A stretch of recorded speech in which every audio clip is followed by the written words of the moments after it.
이상하면 어디로 강남 내용치과 삐삐 고였네 들쑥날쑥해 교정해야겠네. 살았네 임플란트 좋아 친절하고 정직한 강남 내용치과 17년 한자리에서 당신의 치아를 지켜왔습니다. 가족 같은 마음으로 진료하겠습니다. 강남 내용치과는 별이 5개. 검색 엔진에서 강남 내용치과를 검색하세요. 검색 엔진은 뭐야? 그러니까 저 장우 씨 배하고 저희 배하고 두 배 합치면 쌍봉낙타야.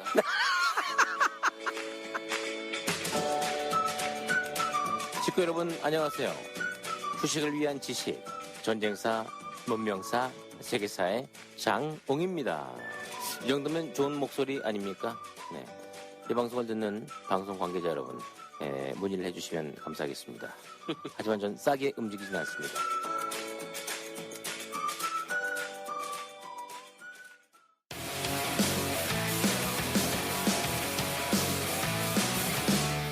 안흥구의 유스 하청공장.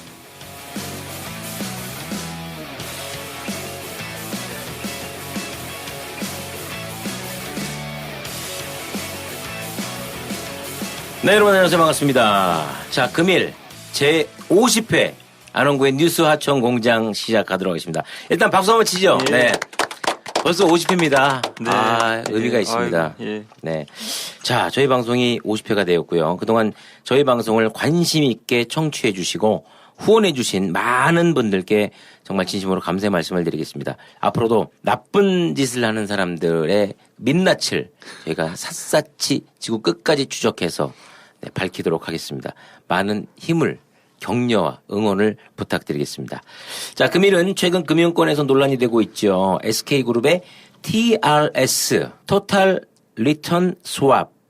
맞나요? 네. 네. 총수익 스왑 거래 이 사건에 대해서 좀 알아보도록 할 텐데, 이거 말이 어렵네요. 예. 네. 별거 아닌데. 예. 네, TRS. 이거 오래전에 사실 저희 방송에 그 예전 방송을 들으시면 아시겠지만 현대그룹 비선 실세 사건을 다루면서 잠깐 설명을 해드린 바가 있습니다. 자, 최근 SK그룹의 TRS 사건으로 당시 계약 관계에 있었던 한국투자증권이 과태료를 부과받는 사실이 있었죠. 자, 따라서 금일은 TRS 계약이 어떤 문제점이 있고 향후 경제 민주화를 위해 이 법률적 보완이 필요한 부분에 대해서 다시 한번 자세히 짚어드리도록 하겠습니다. 자, 그런데 본 방송에 앞서서 최근 MB 재판 진행 상황을 잠시 좀 전달을 해드리고 가야 될 부분이 있습니다. 요거 좀 설명을 좀 해주셔야 될 것 같은데, 자, 제가 잠깐만 좀 말씀을 드리면 최근 보석으로 풀려난 MB 재판에 특별한 변수가 생겼다고 합니다. 이미 언론을 통해 알려지긴 했었죠. 다름 아닌 다스 소송 진행하는 과정에서 삼성으로부터 대납된 소송 비용이 추가 약 51억 원이 있었다는 거죠. 자, 다시 말해서 이 뇌물이 추가될 수 있는 상황인데 그동안 진행 경과를 한번 알아보기 전에, 네. 오늘도 변함없이 앞뒤가 좀 바뀌었습니다만, 네. 언제나 늘 최선을 다해서 탐정처럼 자세하게 좀 알려주시고 파헤쳐 주시는 분이죠. 우리 민 위원장님 나오셨습니다. 예. 안녕하십니까. 집행위원장 민경윤입니다. 네, 반갑습니다. 그리고 죄송합니다, 총장님. 제가 한 주 쉬다 보니까 네. 상당히 급하신 게 있는 것 같아요. 아닙니다. 이해합니다. 네. 급하긴 급하죠. 빨리 이런 나쁜 짓 하는 사람들 빨리 잡아 넣어야 되기 때문에 급합니다. 네. 저희 안흥구 뉴스 하청공장의 핵심, 네. 플루토늄입니다. 우리 안흥구 청장님 자리하셨습니다. 네, 안흥구입니다. 네, 반갑습니다. 야, 이거 저도 그 뉴스에서 봤는데 그 구속된 그 삼성 측 사람들이 뭐 마스크로 가리면서 뭐 인터뷰하고 뭐 재판에 나오고 하더라고요. 이거 정확히 어떻게 좀 설명을 좀 부탁드릴게요. 뭐 그냥 당당하게 재판 받고 그러시지 이렇게 복잡해요. 막 보석으로 나오시고 병원 그러게요. 가시고 막. 네. 근데 저는 그 유난히 좀 깊이 그 화면을 봤는데요. 네. 그분이 그 마스크를 네. 거기다가 기침을 몇 번을 하고 3번인가 하면서 다시 그걸 접었다가 다시 네. 또 펴가 또 기침을 하고 이렇게 가리는 걸 보고 그 뭔가 예고를 하는 좀 폐렴이 있다는 거를 이야기를 하려고 한 거 아닌가.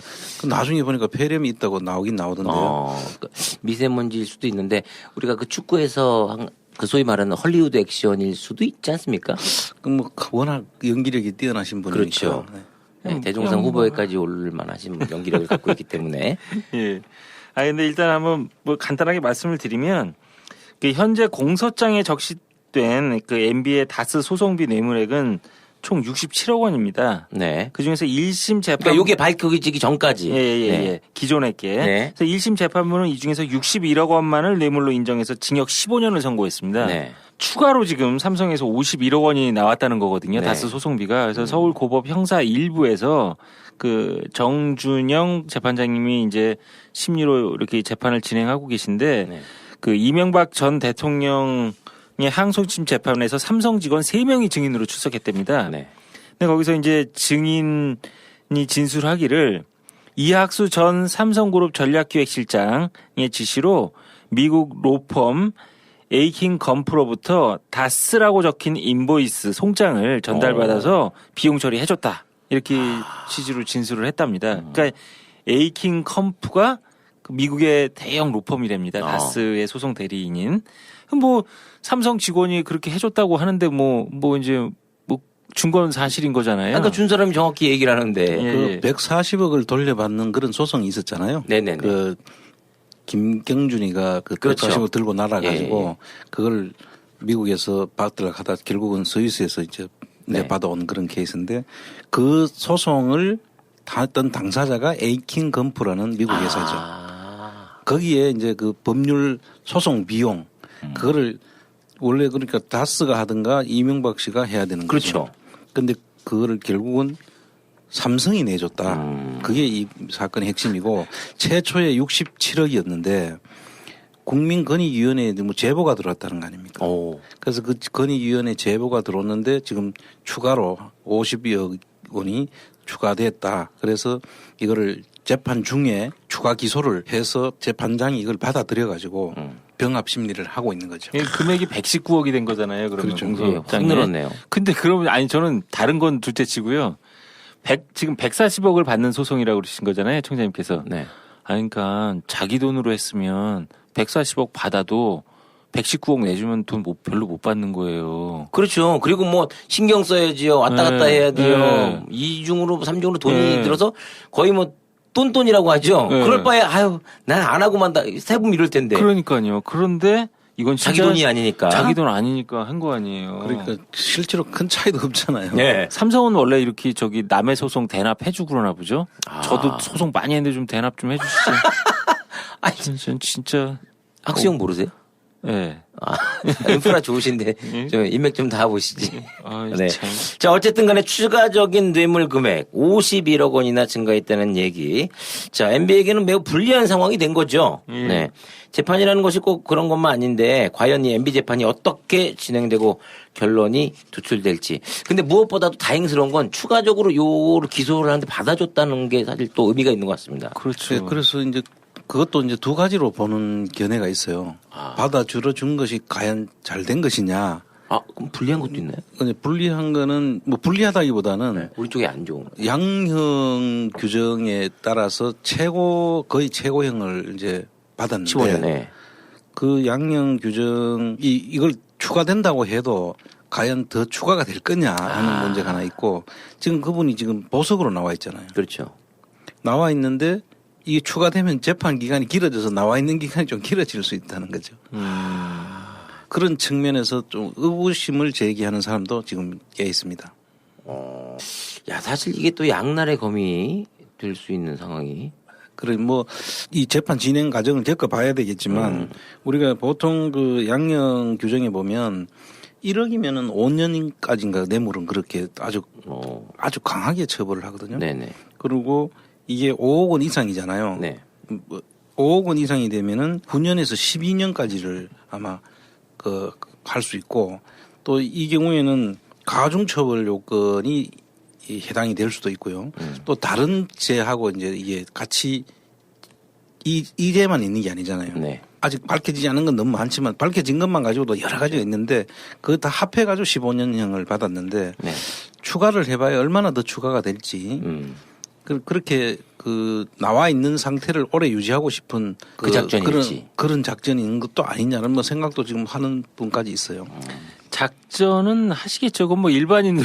근데 저 궁금한 게 예. 혹시 그 재판하는 쪽에서 검찰이나 뭐 재판 쪽에서 야 이거 추가로 발견됐기 때문에 보석 취소하고 다시 들어와라 하는 경우가 벌어지지 않을까요?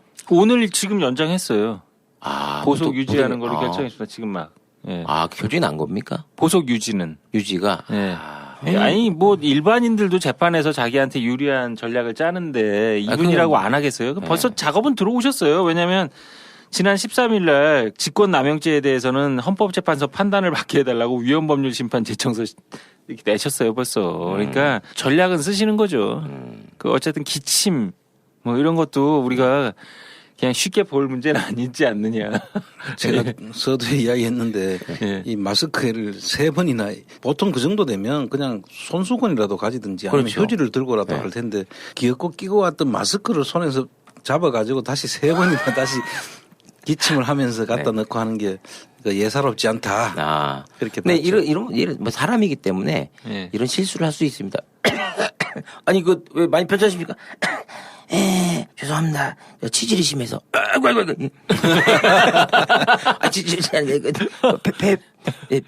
폐가 간질거려서. 네. 이렇게 실수할 수 있으니까. 아무튼, 이게 끝까지 봐야 됩니다. 이거는 네. 진짜. 저희가 요 관심을 예. 계속해서 잘 가져야 될 것 같습니다. 예. 네. 그 프렌다스 기회는 끝까지 추적할 겁니다. 아유, 물론이죠. 네. 지구 끝까지. 네.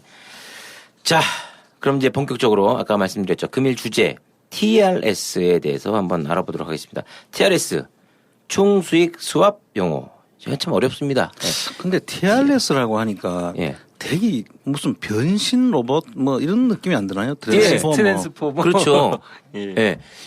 그걸 뭐라 그러죠? 그것도 그 조그만 자동차 예. 굉장히 그 속도 많이 나는 거 있잖아요. 예. 미니카 같은 확 이렇게 예, 조정하면서 예, 엔진 막 하는 거. 자기가 예. 조립해가지고 업그레이드 뭐 시키고 뭐 그런 거 같은 느낌도 들고. 근데 그 SRS. 이거는 로봇은 분명히 아닌데 예. 아마 그 느낌상으로 변신 뭐 이런 느낌으로 이해를 좀 하시고 일단 네. 좀 들어주시면 좋겠습니다. 알겠습니다. 변신. 뭔가 변신할 것 같은 생각이 듭니다. 일단은 뭐 영어로는 트랜스포머는 아니고요. 토탈 리턴 스왑 이렇게 하는데요. 토탈은 뭐 다 뭐 쉽게 아시고 리턴은 이제 금융 용어로는 수익률을 얘기합니다. 아, 이게 되돌려주다. 예, 이게 뭐 리턴 뭐 반환하다 뭐 네. 이런 뜻이 아니라 네. 금융에서는 리턴은 수익률을 얘기하는 거고요. 그러니까 인터레스트가 금융 용어로는 이자예요. 그러니까 이렇듯이 이제 토탈 리턴 그다음에 스왑 거래를 해서 총 수익을 맞춘다는 거라는 거거든요. 근데 뭐 그래도 이해는 안 가죠. 이건 그냥 영어를 기계적으로 사전적으로만 번역하는 그렇죠. 거니까. 근데 의미를 보면은요. 금융시장은 역할이 있잖아요. 네. 뭐냐면 돈이 필요한 기업한테 시장을 통해서 자금을 조달해 주는 역할을 하는 게 금융시장이잖아요. 네. 증권시장이건 채권시장이건. 네. 이 TRS도 역시 그런 종류의 금융상품인 거예요. 돈이 필요한 기업에 자금을 조달해주는 그런 금융상품인 거예요. 그러니까 그렇게만 이해하시면 돼요. 일단은 내가 어떤 예. 회사를 하고 있는데 돈이 필요하다. 예. 그럼 저 돈 좀 대여해 주세요. 예. 해서 저에게 돈을 빌려주는. 그렇죠. 네. 그럼 쉽게 얘기하면 대출이죠. 네, 그렇죠. 대출의 방식이 은행에서 대출을 받는 게 아닌 거예요. 은행에서는 은행 돈을 대출을 해주는 건데 네. 이거는 그 외의 사람들한테 돈을 모아가지고 그렇죠. 돈을 모아가지고 대출하는 펀딩 그렇죠. 개념으로. 예. 펀딩을 해서 또 그거를 빌려주는 그렇죠. 방식인데 그 빌려주려고 하면 은행도 그렇고 어떤 사람들이 그 돈을 되돌려 받을 수 있는 뭔가 그렇죠. 그 보증이나 담보가 있어야 되잖아요. 그렇죠. 안전장치를 하죠. 그 안전장치를 이름을 꽈가지고 네. 예. 이렇게 이름을 그렇죠. 꽈요 또. 그래서 TRS 변신을 해가지고 그렇죠. 이 담보 제공을 신용공여라 그러죠. 그건 예. 신용공여를 해주는 행위인데 그게 이제 사실은 불법이에요. 돈을 빌려주는 아, 이게 합법이 거죠. 아닌가요? 예. 오호. 합법이 아니니까 이제 문제가 돼가지고 과태료까지 나갔겠죠. 그래서 일반인들한테 이게 이해가 어렵게 된 것들은 우리도 처음에 이 이야기를 들었을 때 이 이야기를 이해가 잘 안 되고 무슨 소린지 모른다라고 이해를 하셨잖아요. 네네네. 그럴 정도로 이렇게 꼬아가지고 한 용어는 특징이 그래요. 그래서 보통 이 파생 상품이라든지 금융 상품을 만들 때 일반인들이 이해를 어렵게 말을 만드는 것 같아요. 그러면 상당히 귀찮잖아요. 그냥 내일 같지가 않고 너무 어려운 거, 대기업이 뭐 그냥 뭐 잠깐 몸에 문제가 있나 보자 하고 신경 못 쓰게끔. 별도의 세계에서 노는 사람들이니까 내하고는 관계없어. 이렇게 이제 하면 관심을 안 갖잖아요. 그러니까 삭제할 수 있겠네요. 예. 이 쉽게 얘기하면 어떤 경우가 제일 많냐면 주식담보대출과 같은 거나 마찬가지예요. 주식을 맡기고 거기서 돈을 꼬아오고 그렇죠. 그 주식이 변동하니까 그 주식에 대해서 보증수고 뭐 이런 여러 가지가 저 절차가 진행되는 건데요. 네네. 토탈 리턴 스왑은 일반적으로 우리가 금융기관한테 그 받는 주식담보대출은 증권회사 가가지고 주식 놓고 담보대출 받으면 증권회사가 돈을 빌려주는 거잖아요. 그렇죠. 근데 아까 지금 청장님하고 말씀드렸듯이 이거는 주식을 다 맡기고 있는 사람이 증권회사나 금융기관이 아닌 거죠. 그 제3자로부터 자금을 모아오니까 그걸 보강하는 과정이 복잡한 것 뿐이에요. 그러니까 결국은 그냥 대출이다 이렇게 이해하시면 됩니다. 그러니까 이게 제가 볼 때는 제가 이해하고 있기로는 일반 그냥 기업한다고 해서 요거를 해서 대출을 받고 뭐 할 수 있는 부분이 아니라 큰 그 10대 기업이라든가 굉장히 이름이 알려진 그 회사의 대표분들만 소수 가능한 것 같아요. 대표 또는 회사. 그렇죠. 이런 그 정말로 누구나 봐도 금방 알 수 있는 네. 그런 정도의 회사한테만 그런 일들을 벌려주는데 조금 이제 더 진행을 해보면 또 설명이 될 것 같긴 한데 우선 듣기에는 되게 이해가 잘 안 되는 것 같다는 거죠. 아까 청장님께 오늘 주제는 뭡니까 해서 저기 뭐 TRS 저 그냥 가려고 그랬어요. 너무 TRS 너무 생소한 저도 사실 주식도 하고 뭐 다 해봤는데 이게 뭐 너무 어려운 용어라 그래가지고 전 와닿지가 않더라고요, 솔직히. 그래, 우리 일상적인 그 사람들한테는 잘 안 일어나는데 그러니까요. 이게 대기업이나 대기업 총수들한테 이렇게 이루어지기 때문에 오늘 이 주제로 이제 다루면서 우리 이해를 이 신문에 계속 나오고 있는 이야기들이거든요. 네. 그런데 그걸 사람들이 일반적으로는 이걸 일단 말아요. 나는 그건 무슨 소리인지 모르니까 이렇게 관심 안 일단, 가지고. 일단 맙니다. 예. 한 7줄 읽다가 이건 뭔 소리인지 모르겠냐고 패스하는 경우가 많을 것 같은데. 자, 그럼 이제 좀 더 설명을 드리면요. 네. 주식을 원래 갖고 있어요. 네. 이 주식을 담보로다 돈을 빌리고 싶은 사람이 있을 거 아닙니까? 네. 그럼 주식을 매각을 할 거 아닙니까? 네. 그럼 주식을 또 사는 사람도 있을 거 아니에요. 네. 그럼 그 두 사는 사람들이 이 주식의 가격이 변동함으로 인해서 발생하는 수익과 위험을 서로 분산하는 거예요. 리스크를 줄이는. 그렇죠. 이거를 그래서 토탈 리턴 스왑이라고 하는 거예요. 근데 이제 주식을 매각하는 사람 입장에서 만약에 100만 원을 꽂잖아요. 그런데 이 주식을 꾼 사람, 주식을 담보로 맡기고 돈을 빌린 사람은 좋다 이거예요. 주식 변동이 될 수 있으니까. 근데 네. 이거를 산 사람은 나중에 이 돈을 돌려받고 싶으면 주식이 가만히 있어야 되는데 움직이면은 안 되잖아요. 그렇죠. 이익이 나면 괜찮겠지만 손해가 떨어지면은 나면, 네. 어떻게 해요? 그러면 이 떨어지는 가격을 누군가는 또 보전을 해줘야 되잖아요. 요런 구조인 거예요. 근데 사실은 제가 이렇게 볼 때 예. 힘이 없는 사람이 아니라 막강한 게 재정적으로 예. 여유가 굉장히 많은 사람들이 이렇게 해서 한다고 하면 예. 주식이 떨어지는 거는 사실 어느 정도 받치고 올릴 수 있는 그런 능력과 힘이 또 있다고 생각이 되거든요. 당연하죠. 그건. 예.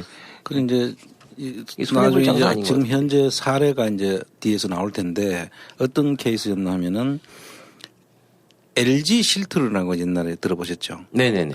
그 LG 실트론이라는 회사를 SK 주식회사 SK가 삽니다. 그 이제 경영권을 이제 확보를 하는 거죠. 네네. 그 확보를 하면 SK라는 법인이 이제 사는 거 아닙니까? 네. 근데 거기에 최태원이 SK 그룹의 최태원 씨가 그 회장이잖아요. 네. 그래서 최태원이라는 사람이 이것도 개인적으로 또 그 주식을 확보를 하고 싶은 거예요. 그러니까 개인적으로 그 주식 값이 이제 큰 금액이지 않습니까? 네. 몇 천억이 되니까 네. 그 돈을 당장 못 만드니까 그 회사를 그 이제 특수목적법인 SPC라고 보통 네네네. 얘기하는데 그 SPC에서 회사채를 발행을 해가지고 돈을 모으는 거죠. 그리고 회사채를 사는 사람들이 있을 거 아니에요. 네. 투자자들이. 그렇죠. 회사차에 투자를 하고 그 그러니까 돈으로 최태원 회장이 SPC 하나 설립한데 그래? 얼마씩 모은데 뭐 한 20억씩 모으면 된대. 늘 거 아니에요. 그래서 넣어가지고 네. 돈을 몇천억을 만드는 네. 거죠. 그래서 그 돈을 가지고 SPC가 그 회사를 사는 거예요. 그러니까 SK 실트로는 이름이 바뀌었는데 네네. 그 회사 주식을 확보를 합니다. 어. 근데 거기에는 TRS 계약을 SPC하고 최태원 씨가 맺는 거죠. 아. 총 수익 수확 거래를 네. 계약을 맺어가지고 네. 최태원 씨가 그거를 소유를 하는 거죠. 그런데 그러면 아까 이야기한 대로 빌려 왔는데 그거를 누가 보증을 해줘야 될 거 아닙니까? 그 주식값이 내렸을 때 그렇죠. 그걸 누가 책임질 수 있는 사람이 없으니까 그 최태원 씨가 하겠지만 이자는 그 회사채에 대한 이자는 줘야죠. 최태원 씨가 물겠죠. 네. 그런데 거기에 대한 수수료를 또 여기서는 한국투자증권이라는 데서 예. 그걸 가져갑니다. 수수료를. 그래서 상식적으로 이게 SK 대표인데 나머지 지분을 인수한 SK가 보증을 쓰면 또 안 되는 건가요? 과거에 현대는 그렇게 섰죠. 그러니까. 현대는 그렇게 섰는데 여기는 그런 구조는 이거는 아닙니다. 개인적으로 그 주식을 취득하고 싶은 경우가 있을 네. 수 있죠. 아. 근데 그러니까- 사실은 경영권 확보를 다 했기 때문에 왜 이렇게 했는지는 모르겠어요. 그 구조 올라갈 것이 뻔하니까 그렇게 했는지. 그리고 또 개인적인 욕심? 왜냐면 SK가 버는 거는 자기가 그 돈을 빼긴 힘들잖아요. 법인이기 때문에. 그렇지 않았을까요? 그래서 개인적 이익을 차익이 나면 이제 개인 소득이 되는 거겠죠. 네. 그래서 이 부분들이 이제 이렇게 하게 된 배경은 지금 현재로는 그 드러나지 않는데 아마 그 개인 소유의 주식으로 만약 가지게 되면 나중에 그 주식을 이제 팔면 주가가 이제 많이 올랐단 말이에요. 네. 지금 그 SK 경우에는 아, 그래요? 올랐기 때문에 뭐 그 보증 섰는 사람들이 뭐 문제가 되거나 이런 일은 없을 거예요. 팔고도 그만 수익이 충분히 났으니까. 그렇죠. 그런데 이제 또 다음에 이제 우리가 또 예를 들 수 있는 건 보면 그건 반대인데 이런 경우에는 사실 문제는 없는데 그런데 신용 공여를 해준 한국투자증권이 문제가 되는 거예요. 아. 예, 일반인들한테 단기 어음을 발행해서 그 돈을 가지고 그 보증을 그러니까 사실은 신용 보강을 한 거거든요. 네. 근데 그것이 이제 자본시장법 위반이라는 거죠. 남의 돈을 가지고 한 거니까. 아. 그래서 과태료를 얻어맞은 거죠, 이번에. 근데 사실은 그거는 좀 문제가 있죠. 그냥 가태료상으로 끝날 사항이 아니라고 지금 예. 지금 보는 거예요. 자, 그럼 한국투자신탁 맞죠? 한국투자신탁에서는 그걸 불법이고 원래 하면 안 되는 걸 알면서도 한 건가요?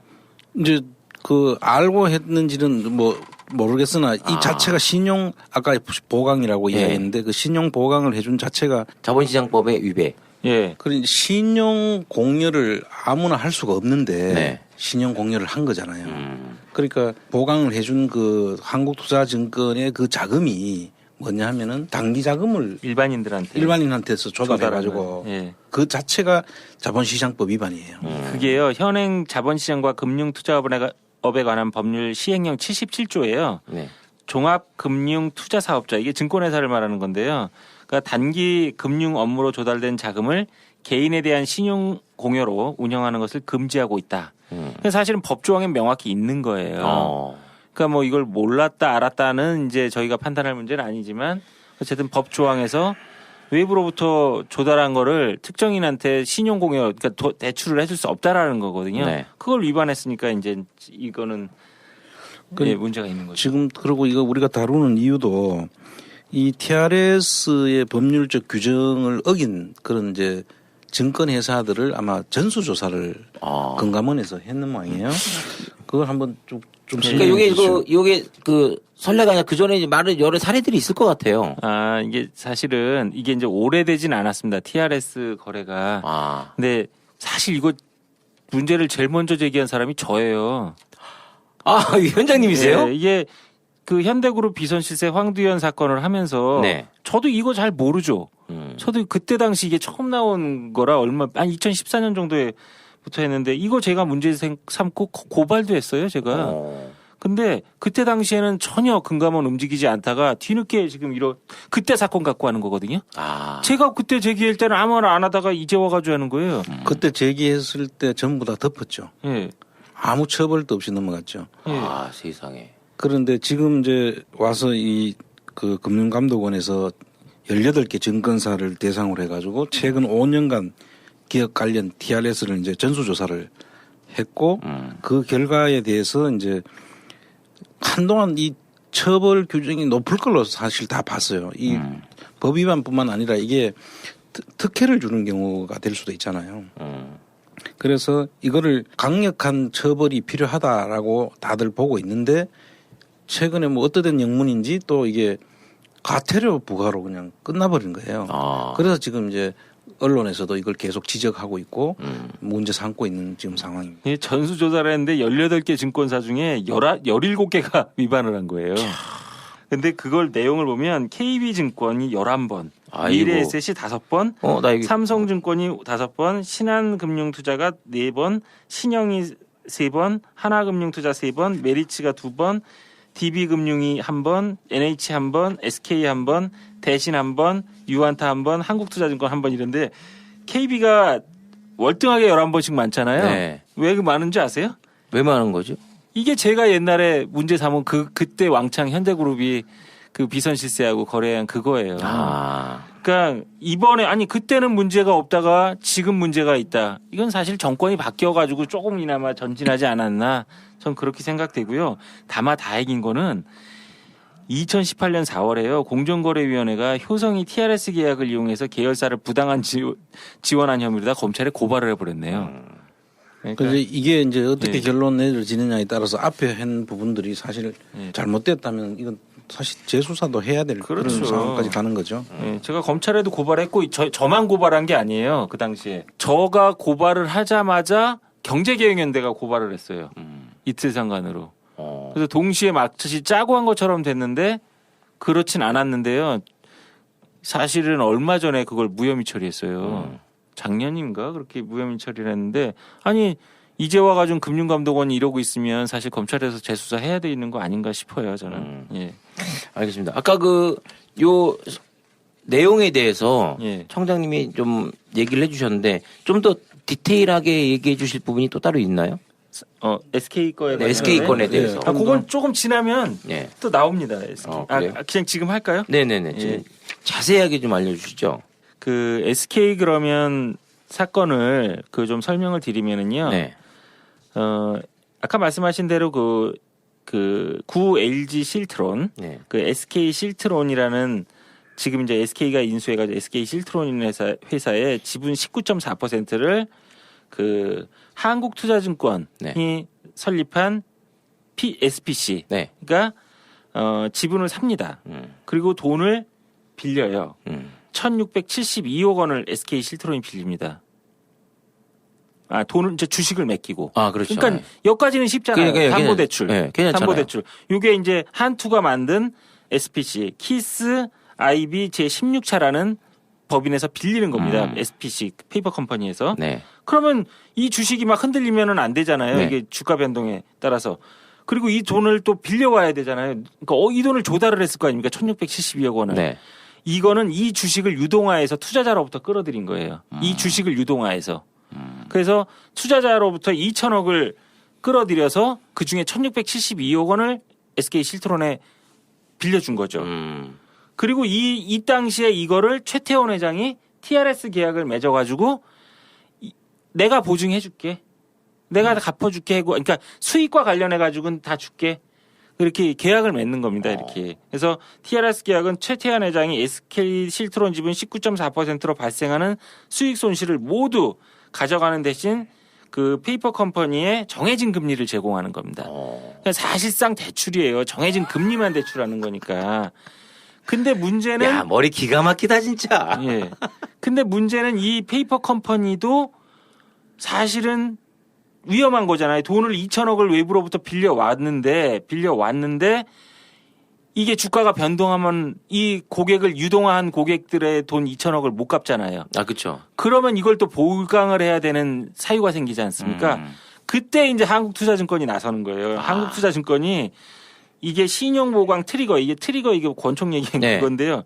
그러니까 발생돼서 혹시 이제 차환이 안 될 경우를 그 가정해서 한국투자증권이 발행한 단기어음, 발행어음으로 이 돈을 신용보강을 하는 거죠. 이게 이제 이 부분이 문제가 되는 거예요. 아까 말씀드린. 아니 근데 이제 그 LG 실트론 예. 그게 사실 이제 SK 실트론이라고 하십시오. SK 예. 실트론이 사실 이제 그 지분율 변동이라든가 이렇게 다 공시를 하게 돼 있잖아요. 예, 예. 그런데 사실 그 SPC 그룹이 만들어져서 예. 지분 19%를 인수하는 과정에 있어서 최태원 회장이 대표지만 예.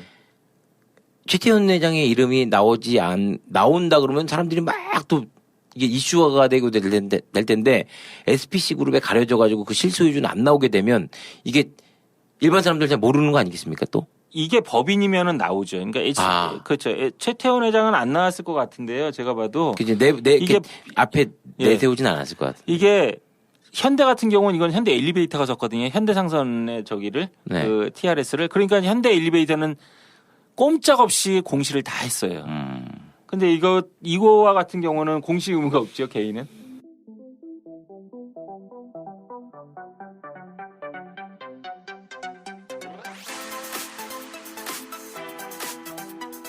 여기는 안원구의 유스 하청 공장입니다.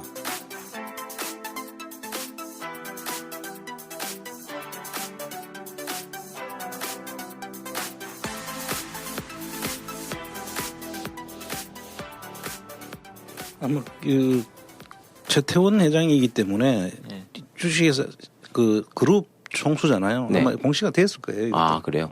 요게 그 요 당시 주가하고 지금하고는 올라버렸어요. 이거는. 얼마나 당연히 오를 당연히는 아닌데. 아 그래요? 예. 그러니까 아마 이게 오를 걸 알고 샀겠죠. 예. 그 지금 다음 이야기하는 현대하고는 조금 조금 그 경우가 케이스가 달라요. 다릅니다. 예. 이거는 그 한국투자증권이 담보를 수수료를 받고 담보를 제공한 것이 문제지. 그렇죠. 예. 그런데 이게 올랐기 때문에 뭐 그 주식을 값이 올랐으니까 담보 이 사람들이 문제 책임질 일은 안 생기는 그렇죠. 거죠. 그러나 이 파생 상품 이렇게 만든 것 자체가 자본시장법 위반이기 때문에 네. 이거는 이제 처벌해야 된다는 것이고 이런 식으로 하면은 우리 같은 사람들한테는 그게 될 수가 없잖아요. 아 당연히 안 되는 거 아니겠습니까? 그 최태원 회장이니까 가능했다는 거죠. 네. 그래서 이런 건 좀 강력하게 처벌해야지 경제 정의가 사는 거죠. 그렇죠. 이게 사실은 기업들이 자금 조달 방식으로 도입한 상품인데 그렇게 이용이 안 되고 이렇게 대주주들한테 경영권 방어 목적이나 돈을 빌려주는 목적으로 사용이 되니까 이거는 사실상 좀 규제를 좀 더 강화하고 그렇게 해야 될 필요가 있는 거죠.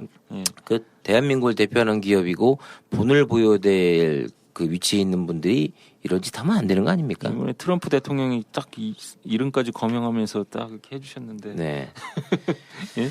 자, 그런데 현재 그 SK그룹 최태원 회장의 사례 외에도 저희 방송에서 한번 다룬 바가 있는 중간중간에 뭐 사실 이야기가 많이 나왔습니다만 현대그룹도 TRS 계약을 체결하였고 당시 현대 엘리베이터가 보증을 서는 방식으로 수천억 원의 적자를 기록하여 현재 현대그룹 현정은 회장을 상대로 2대 주주인 쉰들러가 손해배상 청구 소송을 진행 중이라고 합니다. 자, 이 사건도 다시 한번 짚어봐야 될 것 같아요. 위원장님. 예. 이거 제가 아주 뼈아픈 사건이죠. 너무나도 예. 또 잘 알고 예, 계시죠? 예, 예, 예. 이때는 혐의 없음으로 받았다며요. 저는 민사 형사 다 했어요. 네. 근데 이거 제가 지금 이 소송도 제가 사실은 쉰들러보다 먼저 했어요. 아, 네, 제가 그것도 좀 이따 말씀드리겠는데요. 사실 이제 아까 최태원 회장의 경우와 다르게 이 현대그룹은 현대상선이 어려웠잖아요. 네. 다른 게 어려운 게 아니라 이제 경영권 방어 목적으로 사실은 TRS 계약을 넥스젠 캐피탈이라는 회사로부터 돈을 빌려가지고 체결을 한 겁니다. 근데 이걸 또 이제 넥스젠 캐피탈 입장에서는 이 현대상선의 주가 변동에 대해서 보강을 해야 되는데 이 보강을 어디가 맡았냐면 현대 엘리베이터가 맡은 거예요. 요 한 건이 있고요. 그 다음에 우리가 잘 아는 현대증권, 그 박근혜 전 대통령의 조카 사이 집안과 연결된 집안 자베즈. 자베즈 파트너스. 네, 자베즈가 또 역시 현대증권의 경영권 방어를 목적으로 그때 당시에 이제 증자하면서 현정은 회장 쪽에서 다 지분을 인수하지 못하니까 자베즈가 갖고 있는 걸 또 TRS 계약을 맺었어요. 자베즈하고. 그런데 그거에 대한 신용 보강을 역시 현대 엘리베이터가 했죠. 근데 사실 그 현대상선의 그 경영권 확보는 그 당시에 현대가의 하나의 중요한 예. 그 헤게모니 다툼의 하나의 중요한 포인트였어요. 그렇죠. 그래서 그때 현정은 씨 쪽하고 정몽준 씨하고 사이에 이 다툼이 네. 있었죠. 있고 예. 이 헤게모니를 누가 지느냐 현대상선에 대해서 예. 그럴 때 이제 경영권 방어를 위해서 하다가 이게 빚어진 건데 결과적으로 현대 엘리베이터가 아까 그 SK하고는 좀 다른 케이스입니다. 네. 그러니까 결과적으로는 현대 엘리베이터가 이 담보를 서면서 이 현대상선 주식을 취득했는데 그게 주식이 현대상선 자체가 어려워졌으니까 그렇죠. 떨어졌을 거 아니에요. 그러니까 그걸 메워줘야 되는 문제가 생긴 거죠. 네. 근데 그때 현대 엘리베이터의 2대 주주가 누구였나 하면은 신들러라는 2대 주주였어요. 네. 근데 그분들 입장에서 보면은 왜 우리가 너 경영권 방어하는데 우리가 동원되고 거기에 손실을 우리가 담보로 서가지고 이렇게 물러줘야 돼? 이래 된 거죠. 그래 금융위가 증자를 허용을 하면 안 되는 걸 했다든지 해서 지금 이 문제가 이제 이게 복잡해요. 이거 대두된 거예요. 그러니까 국가 너가 이런 결정을 해가지고 우리한테 이런 손해를 끼쳤으니 그 소송 너가 물러내라 이렇게 이제 아직 결론은 안 나고 예. 있죠. 이게 지금 복잡한 게 이 쉰들러가 이제 이렇게 소송을 하는 과정에서 현대그룹이 아주 프레임을 잘 짰는데요. 마치 쉰들러가 현대 엘리베이터를 그 적대적으로 M&A 하는 것처럼 그렇게 포장이 된 걸로 저는 생각이 돼요. 왜냐하면 제가 이렇게 주장하는 근거는 소송 과정에서 증거 자료가 하나 나왔는데 제가 지금 갖고 있습니다. 예, 사실 쉰들러에게 현대그룹이 지분을 양도하는 걸로 LOI인가를 체결한 걸 제가 갖고 있어요. 그럼 쉰들러 입장에서는 팔겠다는 의사표시를 한 거잖아요. 그렇죠. 그 사인을 누가 했냐면 현정원 회장이 직접 했어요. 그걸 제가 갖고 있다니까요. 이제 여기서 이제 그냥 LOI 하면 사람들은 잘 예, 투자 의향서. 투자 의향서라고 예. 하죠. 근데 그 투자 의향서는 뭐 계약서는 아니에요. 그렇죠. 법적인 효력은 없으나 투자하겠다는 의향을 명시한 거기 때문에 예. 그것도 일종의 약속은 약속이에요. 그렇죠. 일종의 MOU 같은. 아니, 그렇죠. 예, 왜냐하면 그렇죠. 이제 쉰들러 MOU하고 입장, 예. 비슷한 이야기예요. 쉰들러 입장에서는 이미 지분을 출자했고요. 나중에 그 승강기 사업 부분인가 뭐 이 부분을 매각하겠다는 그런 이게 사실상 뭐 약속을 받은 거죠. 근데 뒤늦게 이게 틀어진 거예요. 틀어진 배경은 잘 모르겠어요, 저는. 근데 어쨌든 간에 제가 보기엔 쉰들러가 아주 나쁜 기업으로 이게 오인이 되면서 이게 막 그 이제 뒤틀리기 시작한 거죠. 근데 저는 제가 이제 이 사건을 보면서 여기 이제 TRS 계약을 아까는 한국투자증권은 증권회사니까 자기네가 수수료를 받고 싶잖아요. 그 돈 벌고 싶으니까 그 TRS 계약을 한 것 같고 제가 가진 자료는 황두현 씨가 받았어요. 그때 당시 현대그룹의 비선 시세인 황두현 씨가 뭐 몇 % 받겠다는 자기네 내부 문건을 제가 구했죠. 그럼 사실은 이건 대단하십니다. 문제가 있는 거예요. 그리고 저 녹취 음원도 있어요. 녹취 음원도 다 그 있어요. 그런데 그 당시에 제가 이걸 보고 검찰에도 고발하고 민사도 넣었습니다. 그래서 민사도 제가 몇천억 놓고요. 쉰들러가 뒤따라는 거예요. 그걸 예. 위원장님 한 걸 보고. 아니 그거는 아니에요. 그러니까 그건 아니고. 어떻게 준비를 하다가 제가 하루 상관으로 먼저 넣었어요. 그러니까 소송을 저도 여주 지원 가서 받았는데요. 소송을 제 재판장님이 불러서 가가지고 저희 조정하고 그랬을 때 일단 먼저 넣은 놈이 좀 저기 권한이 있나 보더라고요. 그래서 저보러 어떻게 할 건지 진행을 다 물어보고 그 진짜 큰 로펌들이 양쪽이 붙은 거예요. 김현장하고 뭐 광장세종이. 근데도 저희는 그 사이에서 당당하게 진행을 하고 그랬었어요. 근데 안타깝게도 제가 이거는 꼭 말씀을 드리고 뭐 방송 중에도 몇 번 말씀드렸지만 그 소송은 현대증권 노조가 하는 거예요. 그 당시에. 현대증권 노조는 지분이 있습니다. 네. 그래서 주주 대표 소송을 한 거고요. 그게 손해배상 청구 소송이죠. 수천억을 했는데 그 당시에 어쨌든 제가 뭐 이런저런 이제 뭐 문제가 있었지만 사건이 그러니까 저희 사건을 그 황두현 사건을 다 우병우 전 민정수석이 변론하고 그러면서 뒤틀린 그런 사건들이었는데 그 당시 어쨌든 현대증권 지금의 현대증권 노조 친구들이 저희들을 우리 부위원장을 저렇게 그 사실상 감금하다시피 해놓고서는 한 3시간 협박을 하고 예 해고서는 내쫓고 나서 저희가 는 소송을 취하했어요. 이 소송을 취하해 버렸습니다. 근데 그 당시에 신들러는 어떻게 됐나요? 신들러는 취하 안 했어요. 저희가 만약에 같이 붙었으면 1심에서도 어떻게 될지 몰라요. 아까 말씀드렸지만 비선실세가 개입했다고 저희는 의심할 만한 증거를 갖고 있고요. 녹취 음원도 갖고 있고요. 같이 신들러하고 힘을 합해가지고 할 수도 그러게요. 있었을 텐데. 아니 뭐 할 수도 있었어요. 사실은 할 수도 있었는데 근데 여러분 신들러에 스카우트해서 가실 수도 있었겠네요. 외국 자본이니까. 예, 뭐 저희가 그렇게 뭐 노골적으로 협력하는 모습이나 그런 건 보이지 않았는데 제가 지금 의심하는 건 뭐냐면 그 당시에 제가 이거에 대해서 성공보수를 걸어놓고 나왔어요. 그 변호사들이 이거 저희가 처음 한때 변호사 계약 비용이 얼마? 이거 수천억짜리 소송이거든요. 그렇죠. 어느 변호사가 이거 이기면 엄청나게 받을 수 있는 마다하겠습니까? 거거든요. 근데 저희가 지급 여력이 안 되잖아요, 노조가. 그래서 저희가 그건 뭐 나중에 회사한테 또 소송을 해서 받더라도 우리도 성공보수를 사실은 조금 더 걸어줬어요. 근데 저희가 쫓겨나오자마자 그 노조가 이거를 취하해 줬단 말이에요. 그러면 그 성공보수를 지급해야 되거든요. 그러면 사실상 노조도 배임이에요.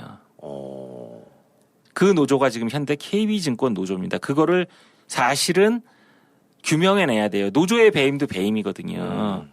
예. 이런 역사가 있는 겁니다. 그래서 이 신들러가 1심에서는 패소를 했어요. 근데 여기 이제 보시면 아시겠지만 아까 여기 그 좀 전에 그 전체 증권사 청장님이 뭐 다 이렇게 전수조사 하셨다고 그랬잖아요. 네네. 여기 뭐 NH증권 한 건 뭐 이런 거 있잖아요. 17개. 예. 근데 여기 보면 TRS 계약 공시한 게 있습니다. 엘리베이터가. 여기 보면 NH농협 있잖아요. 네네. 대신증권 있죠. 네. 교보증권 있죠. 메리츠종합증권 있죠. 자베즈. 넥스젠 이렇게 있잖아요. 얘네들 한 건씩 걸린 거죠. 뭐. 그러니까 이 당시에 제가 문제를 삼을 때는 아무 문제가 없다가 정권이 바뀌니까 이게 제재 대상이라고 하고 과태료라도 때려주잖아요. 그럼 말이 안 되는 거죠, 이게. 말이 안 되는데 예. 위원장님 제가 볼 땐 이제서라도 바뀌어서 그걸 문제가 있다고 하는 게 어딥니까? 사실 물론 그 전부터 그렇게 됐어야 되지만 예. 참 안타깝네요. 그 결국은 현대상선은 파산해가지고 그렇죠. 정부 돈이 들어갔잖아요. 그럼 뒤져야죠, 당연히. 그렇죠. 예. 근데 이게 특징이 이렇게 지나가고 나면은 다 끝이에요. 이 뭐 바로 잡을 생각도 없고 그 뒤에 뭐 정권이 바뀌었는데 이런 문제점이 있는 줄도 모르고 지나간 사람이 태반이고 그래서 이게 참 이 내용을 아는 사람들만 속 터지는 그런 사건들이에요. 참 이게 듣고 보니까 정말 좀 또 화가 많이 나는데 이게 아까도 말씀드렸다시피 대한민국을 대표한다는 게 사실 국가대표 아니겠습니까? 예. 예. 이 나라 망신은 시키지 말아야죠. 예. 이게 사실 아까 국제재판 IS 뭐였죠? ISD. 예. ISD에서 그 외국 사람들이 많이 바라보고 있을 텐데 어떻게 대한민국을 평가하겠습니까, 진짜. 지금 이 사건이 되게 그 머리가 아픈 게요. 저는 사실은 이 현대그룹이 최근에 그 남북 관계가 또 다시 좋아지고 하면서 금강산 관광이니 개성공단이니 뭐 이거 가지고 이제 또 얘기를 하는데요.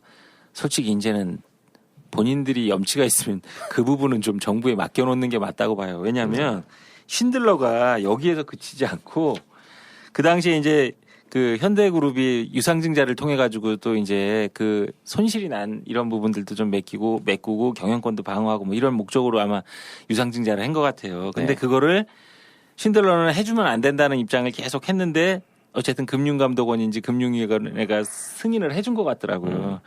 결국은 그것 때문에 손해가 더 났다고 해서 신들러가 3,400억을 지금 현대 한국 정부를 상대로 ISD를 소송을 제기했어요.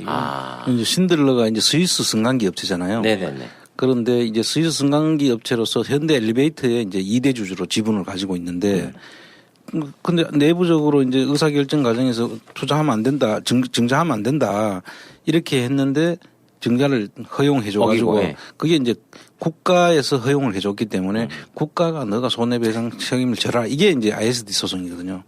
그러니까 정말 그 나라한테 책임을 물론 국가는 지면은 현대 엘리베이터한테 저걸 청구하겠죠. 네. 구상권 행사를 하겠지만 그러나 이 나라 망신이잖아요. 그러니까. 근데 그때 그걸 처벌도 안 하고 아무런 적 없이 해주는 일들이 이 ISD 소송 걸리는 걸 주로 보면요. 이 그 당시 국가기관이 지금은 아니고 그 당시 국가기관들의 기책 사유가 많아요, 사실은. 그러니까 이 참 외국인들한테 이 돈을 물려줘야 되는 그런 소송을 당한다는 것 자체가 망신이잖아요. 그렇죠. 예, 저는 그렇게 봐요. 그 당시에 이 사건을 계속 지켜보면서 느낀 거는요. 우리나라 이제 금융감독원이나 이제 이런 데에서 사실 너무 그 재벌과 좀 밀착됐지 않았느냐 하는 걸 저는 느꼈어요. 재벌이 잘못한 건 잘못했다고 하고 아니면 아니라고 얘기를 해줘야 되는데 그 당시에 사실 웬만한 감만 있어도 이게 현정은 회장이 무리하게 이게 하고 있다는 느낌이 있었을 거란 말이에요. 그러면 좀 더 신중하고 좀 더 신중한 결정을 했으면 되는데 이거 이렇게 가는 바람에 결국 소송 걸렸죠. 그 다음에 이거 만약에 지금 상황이 이게 정권이 계속 갔으면 모르겠는데 정권이 뒤집혀갖고 이게 이젠 제재하겠다는 거 아닙니까? 그렇죠. 그럼 지금 2심에서 지금 신들러가 지금 재판이 곧 재개돼요. 왜냐면 1심에서 신들러가 패소를 했어요. 네. 이게 7,600억인가 손해배상 청구 소송을 했는데 패소를 했는데 2심이 곧 시작됩니다. 그럼 이게 지금 과거에 게 지금 다 문제가 있다고 지금 금융감독원에서 하면 2심이 뒤집어질 가능성이 그렇죠. 있는 인정할 거예요. 꼴이죠. 그렇죠. 네. 뒤집어질 가능성이 있잖아요. 더군다나 이게 ISD 소송은 더 영향을 받을 수 있죠. 이렇게 돼버리면. 그때 이제 신들러가 주장했는 게 예. 이 유상증자라든지 전환사채 발행 자체로 인해서 이제 주가가 떨어졌는데 그게 자체가 경영권 방어 목적이었다라고 그때 주장을 한 거예요. 근데 뭐 모르겠습니다만 어쨌든 간에 저는 그때 당시에 이 사건을 바라보면서 느꼈던 거는 사실 쉰들러의 입장에서 제가 이제 쉰들러의 홍보팀 직원인가 누구로부터 이렇게 기자를 통해서 얘기를 들은 게 있어요. 네. 근데 쉰들러 쪽에서 입장에선 그렇다는 거예요. 삼류 나라라고 한국이. 네. 아니 어떻게 자본시장을 다 개방을 해놓고서 이게 지금 하는 행동들이 이게 뭐랄까요? 이게 진짜 이 아시아에서요 거래를 할 수 있는 나라가 몇 군데 없대요. 서양의 입장에서 보면 그 중에 그래도 한국이 들어가요. 그 중에 블루칩인 거네요. 예, 보면 싱가폴, 홍콩, 일본, 대만. 그렇죠. 대만, 그다음에 한국. 이 정도의 중국도 쉽지 않다는 거예요. 서양 애들의 입장에서. 그런데 쉰들러 입장에서 한국 뺀다는 분위기라는 거예요. 그 당시에. 그러니까 제가 그 정도냐 그렇게 바라보는 시각이. 그러니까 그 정도까지 얘기를 들은 저의 입장에서 봤을 때는 참 창피한 거죠, 이게. 그런데 제가 봐도 납득이 안 가는 거예요. 아무리 경영권 방어고 뭐고 다 좋은데. 예? 어제 그 뉴스에 예. 그런 뉴스가 나오더라고요. 그 지금 뭐 북미 관계도 좀 많이 좋아지는 분위기고 그다음에 그 중국하고 미국하고 그 무역 전쟁도 지금 휴전 상태에서 다시 협상을 재개하고 있는 마당에 굉장히 호재거리거든요. 사실 세계적으로 전 세계 증시로 보면. 근데 이제 어제 골드만삭스인가 어디서 리포트가 나왔는데 대한민국 증시는 가장 투자할 가치와 이 잠재적 성장성이 가장 저조하기 때문에 투자할 만한 그 메리트가 없다라고 또 리포트가 나왔다는 얘기가 들어서 굉장히 솔직히 기분 나쁘더라고요. 이제 지금 이야기하는 것들이 이제 불확실성이잖아요. 그렇죠. 경제의 불확실성. 네. 아까 한국을 믿기 어렵다. 네. 이게 투자하는 사람 입장에서는 투자 자금이 이익을 보고 말고는 자기들이 판단하는 거고 그 자금들이 정확한 법률에 의해서 어떻게 투자하면은 이거를 어떻게 확실성을 보장을 받고 싶은 거예요. 그렇죠. 그런데 그런 것들이 이 불확실성이 계속 이렇게 깔려 있는 나라이기 때문에 투자를 안 하려고 하는 거죠. 그래서 사실 투자하는 거는 이익이 나면은 다 투자를 합니다. 네. 그런데 이익에 대해서 그 국가가 공정한 어떤 룰을 적용을 해줘야 되는데 그 공정한 룰이 안 확보되어 있다고 하면 불확실성이 크다 이렇게 보는 거거든요. 그래서 그런 평가들이 나오고 우리가 아무리 외자 유치를 하고 싶고 한들 그런 불확실성이 존재하는 한 외국 기업들이 안 들어오죠. 네. 그래서 이런 거는 정말로 대기업들이 처신을 잘해야 되는 거예요. 저는 사실 이런 얘기 들을 때마다 무슨 얘기가 되냐면 금감원이나 그 금융위원회가 이런 대기업 아래에 있는 것 같다는 느낌이 들어요, 저는. 저는 아까 이제 청장님께서 잠깐 말씀하시다 쑥 지나가 버렸는데 우리 같은 사람이 이런 TRS 계약을 통해서 자금을 유치할 수가 없잖아요. 네. 왜냐하면 증권회사한테 청장님이 만약에 저 1,000만 원이 필요한데 TRS로 해주십시오. 그러면 증권회사에서 청장님한테 뭐라 그러겠어요.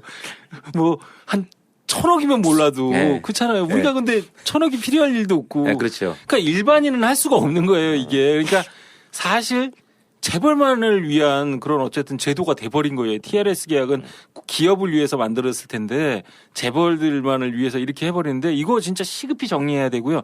청장님께서 사실 이제 청장님께 질문하고 싶은 건 이 TRS 계약은 세금하고는 관련이 없나요? 이거는 이게 사실 국세청도 이 신종 상품에 대한 대책이나 이런 거 좀 마련해 줘야 될 것 같아요. 그 지금 이제 TRS 계약 자체는 담보잖아요. 네. 신용 보강이잖아요. 구체적으로 이게 재화나 뭐 이동한 그런 사실이 없어요. 그럼 이익이 발생할 수도 있고 안 할 수도 있는. 그러니까 이게 소득하고 연결되거나 세법에 저촉이 되는 일이 지금 없는 거예요. 그래서 당장 세금 문제로 연결하기는 조금 어려움이 있는데 이거는 법 위반인 거죠. 가진 자들한테 혜택을 주는 이런 법 적용.